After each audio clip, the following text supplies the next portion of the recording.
Hey everyone, it's Brenda, and today I thought I would do something a little differently. We're getting to the end of 2022 and we've got Christmas coming up, we've got the new year, and we're getting to the end of 2021. Where am I?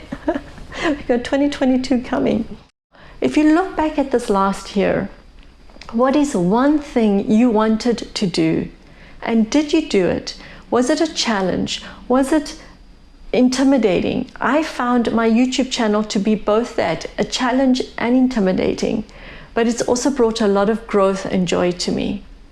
So do take some time to sit back, look at your past year, to give it space in your life, to look at it too from your writing lens. What was it about your writing life that you actually wanted to bring into this year, and how did you do it? I started the year thinking I had this juvenile YouTube channel on writing that I had started and then stepped away from, lost my confidence, wasn't quite sure it was what I should be doing. And then this was the year I thought, no, I'm going to come back to it. I'm going to give it a go. I'm going to do it for 2 years straight.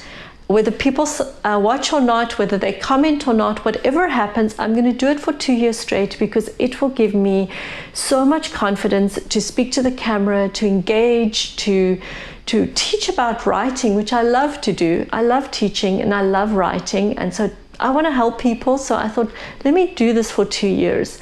And then I do want to get back to full-time writing, but this is something that I took on for 2021.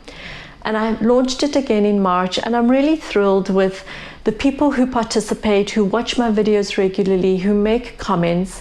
And if you're one of them who follow, encourage me, watch, I really appreciate it. I cannot thank you enough. It's one thing which, as we do as writers, to sit and work quietly on our own.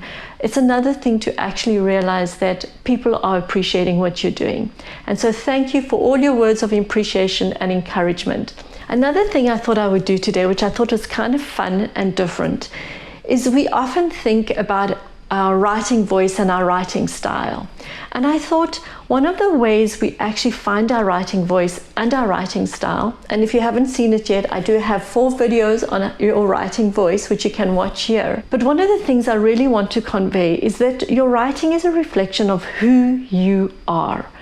And who are you? And how do you like to be in this world? I like what Natalie Goldberg in her book Wild Mind, Living the Writer's Life has to say, where she explains that style is a digestion of everything of who we are, what our experience has been in the world, what we've read, where we come from, how we grew up, the surroundings we grew up in, whether you grew up in the Midwest or whether you grew up in Southern Africa. Your style comes from the essence of who you are and the digestion of all your experiences. And she goes on to say that because style is a digestion of so much, that it comes from the whole body and not just the head. So who are you, and what do you like to surround yourself with, and why? What story do your little gadgets that you keep in your home, or the things that your eye falls on that brings you warmth in your heart, what story do they tell?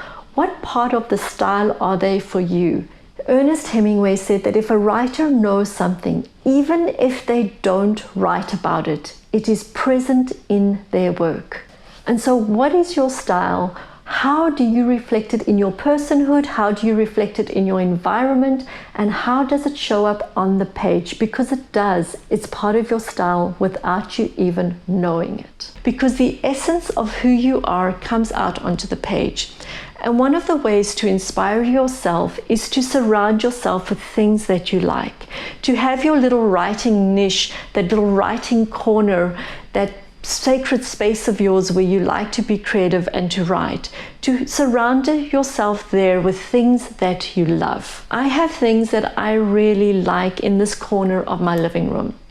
I have my candles. I have this, which is a gift I got from my father, and I just adore it. It's a lamp. It's an old miner's lamp. And in South Africa, where I grew up, there are a lot of gold mines. And so this is an old, really old miner's lamp. He gave me this because when they were throwing it out, he was at the mines, they were throwing out old things, and somebody said, oh, look at this old miner's lamp. And my father said, oh, I'll take it, my daughter likes old things. And then I was only in my 20s, and he's already saying, my daughter likes old things. I often think I would write a historical novel. I love history, and I think that I could really do a good job of a creative novel that's based on historical fact. So that may be the novel that I write. So who are you as a person, and how do you bring that to your writing, and how do you surround yourself to inspire yourself as a writer with things that you love? I just love this mug, and then I love the clean lines of this one. And you probably can't see it, but it says Staub, and I love Staub because I've been to Alsace in France, and I really am touched by the story of the Alsatian people and how they suffered during the Second World War.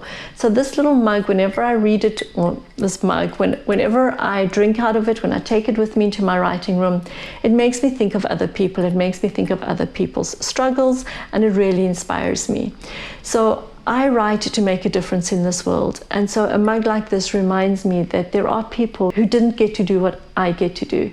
So that's a meaningful part of a simple thing like a mug that we could all consider about, instead of just having any mug, do we have a mug that has a story to tell? Do we have a mug that speaks to who we are, so that when we're writing and our eye falls on it, even without knowing it, it inspires you? So thank you for being along. Do share with me down below some items that you find inspire you as a writer. I'd love to know what they are so that I could consider perhaps incorporating them into my writer's life as well. I'll see you in that next video next year. Have a wonderful end of 2021.